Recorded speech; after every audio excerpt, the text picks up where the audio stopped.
नमस्कार आप सभी को। बहुत स्वागत है आपका हमारे YouTube चैनल पर। और आज मैं आपको बताने जा रही हूँ मंगल के ऊपर चंद्रमा की दृष्टि का प्रभाव। दृष्टि का प्रभाव किस तरह से होता है उसके बहुत सारे वीडियोस बन चुके हैं।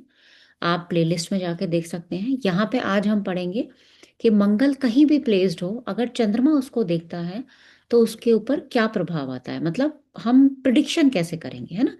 दिक्कत क्या होती है, हम बोलते हैं कि इसकी दृष्टि आ गई, इसकी दृष्टि शुभ हो गई, इसकी अशुभ हो गई, लेकिन हम उस रिजल्ट को कह नहीं पाते कि क्या होना चाहिए। अशुभ ग्रह की दृष्टि अशुभ, शुभ ग्रह की दृष्टि अशुभ, हम जानते हैं। लेकिन प्रिडिक्शन करने से पहले एक चीज को ध्यान में रखिएगा, एक आधार पे कभी आप प्रिडिक्शन मत कीजिएगा। क्यों?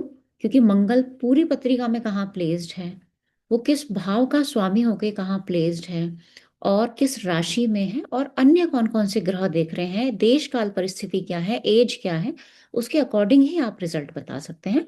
तो यहाँ मैं एक एक करके प्रभावों को समझा रही हूँ, मैं आपको किसी पत्रिका का रिजल्ट नहीं बता रही हूँ।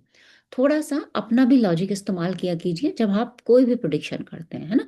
ऐसा नहीं है कि मैंने आज एक वीडियो बना दिया तो आप इसी को ही लेके सटीक प्रिडिक्शन मान लें कि नहीं, मैम ने कहा है कि मंगल के ऊपर अगर चंद्रमा की दृष्टि का प्रभाव है तो सेम यही रिजल्ट होगा। नहीं, एक चीज को समझाने का तरीका है, उसमें रिजल्ट पूरी पत्रिका बिना देखे नहीं आप बता सकते। ठीक है, तो चलिए फिर समझते हैं। मैं आपके सामने स्क्रीन शेयर करूंगी, व्हाइट बोर्ड में आपके सामने शेयर करूंगी। और इसी व्हाइट बोर्ड के माध्यम से, जैसे मैं हमेशा से समझाती हुई आई हूँ, मैं आपको थोड़ा सा समझाती हूँ, है ना। तो चलिए शुरू हो जाते हैं। हम एक साइड लिख लेते हैं मार्स। अब मार्स को हम कई तरह से देखेंगे, क्या क्या देख सकते हैं हम। और यहाँ पे मैं लिख लेती हूँ मून। एक मैं छोटा सा, एक आपके सामने एक चार्ट भी बना लेती हूँ। कहीं पे भी मार्स हो पत्रिका में, मुझे नहीं पता कहाँ पे मार्स प्लेस्ड होगा, किस राशि में होगा, किन अन्य ग्रहों से दृष्ट होगा, कंबस्ट होगा, षटबल कैसा होगा, नहीं, प्रिडिक्शंस चेंज हो जाएंगे, है ना। तो यहाँ पे आप एक धारणा को समझो, फिर बाकी धारणाओं को मिलाओ अपने आप से, और फिर प्रिडिक्शन, है ना। सबसे पहले हम मार्स से ब्रदर की बात कर लेते हैं, क्योंकि मंगल क्या है, आपका छोटा भाई है ना। तो यहाँ पे छोटे भाई की बात हम मंगल से कर लेते हैं, ये हम सब जानते हैं। मून का अगर दृष्टि प्रभाव मंगल के ऊपर आता है तो आप छोटे भाई के बारे में क्या क्या प्रिडिक्शन कर सकते हैं। बहुत सारे प्रिडिक्शन होते हैं। हम जानते हैं कि मून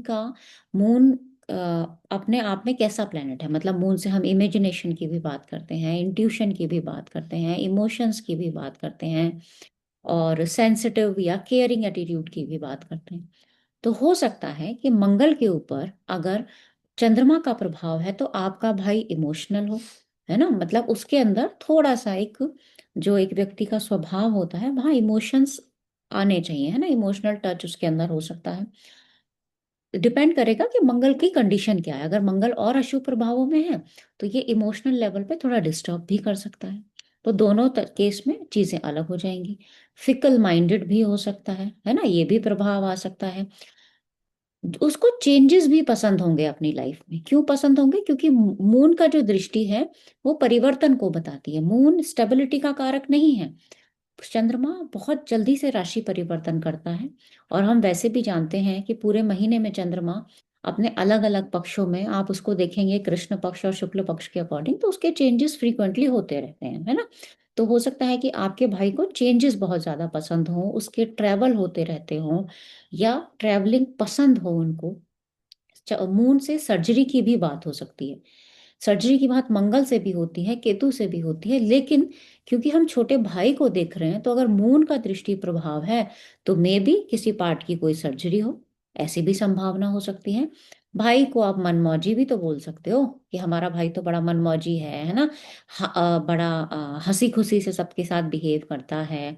क्योंकि चंद्रमा क्या है, चंद्रमा से, आप चंद्रमा को हम 16 कला संपन्न बोलते हैं, यानी झूठ भी बोला, सच भी बोला, कविताएं भी बोली, कोई ना कोई क्रिएटिविटी भी उसके अंदर हो सकती है। वो एक चीज को बड़े इमेजिनेशन के साथ प्रेजेंट करता है। उसके मूड स्विंग्स भी हो सकते हैं, वो इरिटेटेड भी हो सकता है जल्दी से।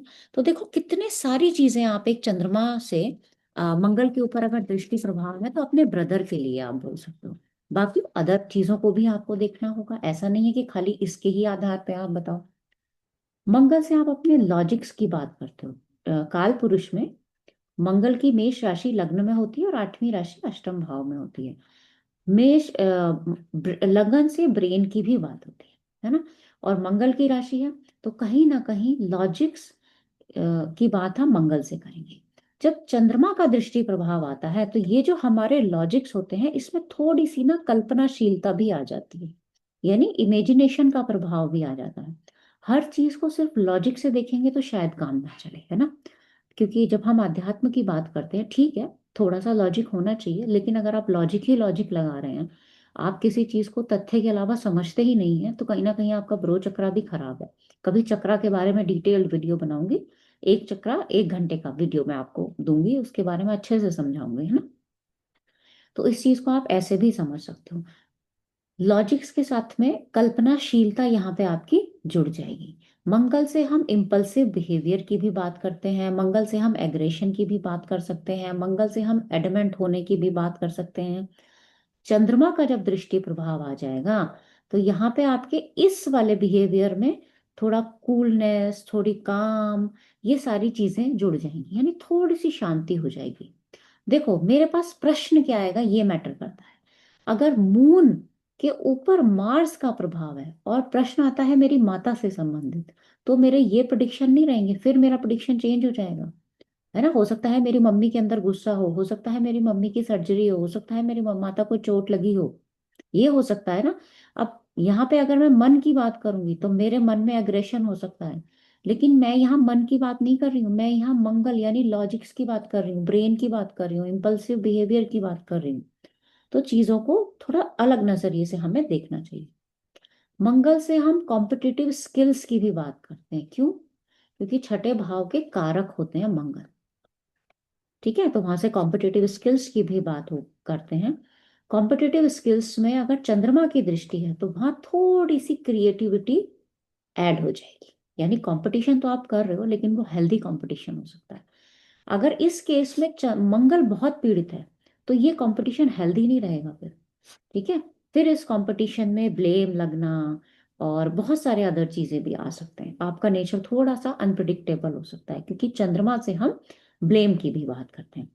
मंगल हमारी फिजिकल स्ट्रेंथ को भी कहीं ना कहीं बताता है, बाकी ग्रह भी बताते हैं, सूर्य से भी देखते हैं, लेकिन मंगल से क्यों देखते हैं? क्योंकि मंगल को हम मसल्स का कारक बोलते हैं, और लग्न यानी कि मेरा शरीर, क्योंकि लग्न में ही क्यों मेष राशि दी गई, इसके पीछे भी बहुत बड़े बड़े लॉजिक्स हैं, तो उसको भी फिर कभी समझेंगे। इसीलिए मंगल से हम शरीर की बात कर सकते हैं। और मंगल के ऊपर इसकी दृष्टि का प्रभाव आना आपकी फिजिकल स्ट्रेंथ के साथ साथ में माइंड का एक रिलैक्स वाली जो स्टेट होती है ना, कि फिजिकली तो हम हमारे अंदर स्ट्रेंथ है ही, हम मेंटली भी बहुत स्टेबल है। स्टेबल इन द सेंस कि हम मेंटली भी बहुत स्ट्रांग है ना। डिपेंड करेगा कि आपका चंद्रमा अगर पीड़ित है तो यहाँ पे सिचुएशन चेंज हो जाएगी, दृष्टि में चेंज नहीं होगा। अगर चंद्रमा खुद से अस्त है तो आप फिजिकली स्ट्रांग हो सकते हो लेकिन मेंटली वीक हो सकते हो। तो ये सब चीजें भी हमें समझनी होगी। मंगल से और क्या क्या देख सकते हैं? फाइट्स को देख सकते हो, मतलब लड़ाई झगड़ा हो गया, वायलेंस की भी बात हो सकती है, या डिस्प्यूट्स हो गए, है ना। मैरिड लाइफ वगैरह में चलते ही रहते हैं डिस्प्यूट्स, वो आप जानते हो। अगर ये सारी बातें हैं और चंद्रमा की दृष्टि हो तो वहाँ थोड़ा सा मेंटल क्लैरिटी भी आ सकती है। डिपेंड करेगा कि कहाँ मंगल स्थित है। मान लेते हैं कि अष्टम में मंगल स्थित है और चंद्रमा यहाँ से देख रहा है ना, और यहाँ पे बहुत ज्यादा लड़ाई झगड़ा फाइट्स हैं, तो यहाँ से फिर ये ब्लेम की संभावना अधिक हो सकती है ना। यहाँ पे हो सकता है कि क्योंकि चंद्रमा से हम ब्लेम और लॉसेस को भी देखते हैं, तो हमें पर्टिकुलरली देखना होगा। अगर ये केस मेरे भाई से संबंधित है कि भाई भाई के ऊपर कोई कोर्ट केस है, कोई परेशानी है, अष्टम में मंगल बैठा है, तो चंद्रमा की दृष्टि क्या करेगी? लॉसेस को दिखाती है, ठीक है। तो पर्टिकुलरली हमें सारी चीजों को साथ में लेके चलना होगा। अब थोड़ा सा यहाँ पे मैं एक कॉलम अलग बना लेती हूँ और हम समझते हैं 159 राशि, मतलब अग्नि तत्व राशियों में अगर मंगल होगा। अब अग्नि तत्व राशि है, अग्नि तत्व ग्रह है, ये हम जानते हैं, यानी फायर एलिमेंट की वृद्धि हो गई। जहां पे भी जिस भी राशि में मंगल है उस हिस्से में मंगल का प्रभाव होगा, यानी पित्त की प्रवृत्ति वहां अधिक हो सकती है, एक्सीडेंट हो सकता है उस हिस्से का, सर्जरी हो सकती है वहां पे गर्माहट वाली फीलिंग हो सकती है। जैसे मान लेते हैं मेष राशि में मंगल है तो सर में चोट लगने की संभावना हो सकती है ना। और चंद्रमा की दृष्टि आ जाएगी तो क्या होगा? अगर आपके सर में तेज दर्द रहता है, क्योंकि मंगल अगर यहाँ लग्न में है तो दर्द की भी संभावना हो सकती है ना, क्योंकि अग्नि तत्व कारक ग्रह है, चंद्रमा की दृष्टि है तो वो दर्द को थोड़ी सी राहत देगा। और अगर ये मंगल यहाँ पे पीड़ित हो जाए और ज्यादा, फिर चंद्रमा की दृष्टि आए, तो ये राहत ना देने की बजाय ये पोजीशन इरिटेशन में बदल सकती है। तो यहाँ छोटी छोटी चीजों से हमें हमारे प्रेडिक्शंस चेंज हो जाते हैं ना। लगता है आप लोगों को कि बहुत मुश्किल है, लेकिन देखो इतना मुश्किल है नहीं। अगर आप थोड़ा सा भी अपना, थोड़ा सा भी अगर मेहनत करोगे ना, 4 5 6 महीने, तो ये बहुत आराम से आपको समझ में आने लगे। सिंह राशि भी अग्नि तत्व राशि है। इसमें अगर मंगल हो जाए तो आपके पेट वाले एरिया में, है ना, यहाँ से 5वें भाव को हम काल पुरुष में सिंह राशि होती है, उस एरिया में आपको जलन हो सकती है, वहां की सर्जरी आपकी हो सकती है। आप थोड़े ज्यादा जिद्दी भी हो सकते हो, आप थोड़े हर चीज में लॉजिक ज्यादा प्रेजेंट करोगे। क्यों? क्योंकि स्थिर राशि है, जो दिमाग में बात बैठ गई सो बैठ गई, है ना। ऐसी संभावना भी हो सकती है। अब चंद्रमा की दृष्टि अगर आएगी तो वो आपको थोड़ा सा शांत करेगी, थोड़ा सा सोचने पे मजबूर करेगी कि इस चीज को ना थोड़ा इस तरह से सोच के तो देखो, प्रेजेंट मत करो, सोच के तो देखो कम से कम, है ना। तो वो वाला प्रभाव लाएगी। धनु राशि भी अग्नि तत्व राशि है, तो हो सकता है थाइस वाले एरिया में, क्योंकि धनु राशि किसको रिप्रेजेंट करती है? थाइस को। तो वहां पे चोट लगने की संभावना हो सकती है, कोई सर्जरी हो सकती है, कोई मार्क हो सकता है ना। इस तरह की चीजें देखी जा सकती हैं। हाँ, क्योंकि धनु राशि काल पुरुष के 9th हाउस में है, तो यहाँ से धर्म की भी बात होती है। धनु राशि का वीडियो भी शायद इस वीडियो से पहले अपलोड हो जाए, तो वहां आप समझिएगा उस राशि के बारे में। हर बात पे धर्म में लॉजिक्स को अप्लाई करना, लड़ाई झगड़ा धर्म के नाम पे होना, ये सब चीजें भी मंगल के वहां आने से देखा जा सकता है। अब अगर चंद्रमा का प्रभाव हो जाएगा तो थोड़ी सी आस्था आपकी बढ़ सकती है ना। क्यों? क्योंकि आप एक चीज में थोड़ा सा इमोशंस डाल के उसको देखोगे कि अच्छा ये धर्म में ये वाली चीजें हैं, ऐसा होता है, तो चलो इसको एक बार करके देखते हैं, है ना।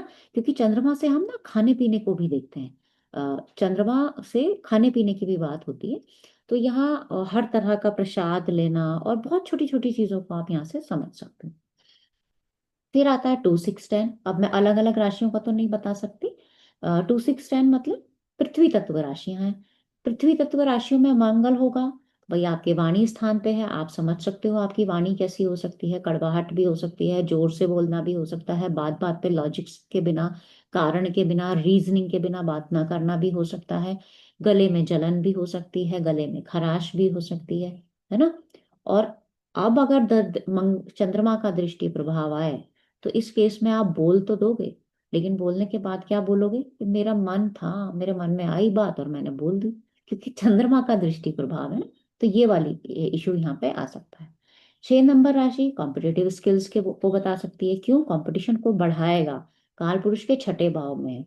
और अब अगर चंद्रमा का प्रभाव आ जाए, अगर काल पुरुष की ही पत्रिका को आधार माने और यहाँ मंगल है और यहाँ से अगर चंद्रमा देख ले, तो पहली बात तो 12वें में चंद्रमा अच्छा नहीं है, ये हम सब जानते हैं। अब ऐसे केस में लोग क्या करते हैं, अकेले अकेले रहकर उस चीज को सोचेंगे कि कंपटीशन है, चलो देखते हैं इसमें जीता कैसे जाए, है ना। सेम 10वीं राशि है तो घुटने पे इम्पैक्ट आ सकता है ना। बहुत सारी चीजें, या आप कर्म क्षेत्र में कुछ नया लेके आ सकते हो। यहाँ पे चंद्रमा का दृष्टि का प्रभाव होगा तो क्या हो सकता है? तो हो सकता है आप अपने कार्य क्षेत्र में अपनी इमेजिनेशंस को, अपने इमोशंस को, अपनी मेमोरी को, अपने इंट्यूशन को, और थोड़े से रिलैक्स हो जाओगे, है ना। कि क्यों काम का इतना बोझ लेना, क्यों इतनी आफत करनी, क्यों इतना जल्दबाजी करनी, थोड़ा रिलैक्स हो जाओ। ठीक है, तो आप समझ सकते हैं। अब वायु तत्व राशि, वायु और अग्नि, स्थिरता तो है ही नहीं, तो हर चीज बढ़ जाएगी। मिथुन राशि, कम्युनिकेशन, इंटेलिजेंस, बार बार बदलना, चेंजेस आना। अब चंद्रमा यहाँ स्थिरता नहीं देगा, वो और ज्यादा बदलाव देगा, है ना। आप बोल कुछ रहे हो, बात कहीं की और कहीं बात चली गई, पता ही नहीं चलेगा बात कहाँ कहाँ करते करते क्या बात हो गई। तुला राशि है, व्यापार में ज्यादा ध्यान हो सकता है, अट्रैक्टिव पर्सनैलिटी हो सकती है, चंद्रमा की दृष्टि है तो और सुंदरता बढ़ सकती है। 11वीं राशि में है तो भी आप एम्बिशियस हो सकते हो, क्योंकि एकादश भाव की राशि है ना। बहुत ज्यादा डिजायर्स हो सकती हैं, दुनिया समाज के लिए काम करने वाले हो सकते हो। अब अगर चंद्रमा की दृष्टि का प्रभाव आ जाएगा तो ये प्रभाव और बढ़ जाएगा, हेल्पिंग नेचर आपका बढ़ सकता है। सेम, अगर 4, 8, 12 राशियां हैं यानी जल तत्व राशियां हैं, तो जहां जहां राशियां आपके बॉडी पार्ट्स को बता रही हैं वहां पे चोट, मार्क, निशान, जलन, इरिटेशन कुछ भी हो सकता है ना। तो चंद्रमा के दृष्टि प्रभाव से अलग अलग इम्पैक्ट आ सकता है। यानी जैसे मान लेते हैं, मैं एक मीन राशि का समझाती हूँ कि मीन राशि में मंगल है, तो चंद्रमा छठी राशि में ही होगा। तो मीन राशि में मंगल है तो एक दायरे में रह के एक परेशानी हो सकती है ना। क्यों? क्योंकि मीन राशि के जब हम साइन को देखेंगे तो उससे आप इस चीज को समझ सकते हो बहुत आसानी से। तो इस तरह से चारों तत्वों की राशि, मतलब 1, 5, 9, 2, 6, 10, 3, 7, 11 और 4, 8, 12 राशियों में अलग अलग तरह से मंगल का आना, चंद्रमा का प्रभाव होना अलग अलग प्रभाव देगा। मीन राशि हेल्पिंग नेचर को भी बताती है। आठवीं राशि में थोड़ा सा एक्सीडेंट प्रोन हो सकते हो, ट्रबलसम पर्सनैलिटी हो सकते हो। और चौथी राशि में होगा तो चेस्ट में इन्फेक्शंस की संभावना हो सकती है, क्योंकि चंद्रमा से इन्फेक्शन को भी देखा जा सकता है, केतु से भी देखते हैं, लेकिन क्योंकि मंगल चंद्रमा की राशि में है और उसके ऊपर चंद्रमा की दृष्टि है तो ये इन्फेक्शन को भी बता सकता है। तो मुझे उम्मीद है कि ये चैप्टर्स पसंद आ रहे होंगे आपको। पसंद आ रहे होंगे तो आप जरूर बताइएगा। किसी भी कोर्स के रिगार्डिंग क्वेरी हो तो भी आप संपर्क कर सकते हैं, कंसल्टेशन रिगार्डिंग कोई इशू हो तो भी आप संपर्क कर सकते हैं। आज के लिए इतना ही रखते हैं। बहुत बहुत धन्यवाद।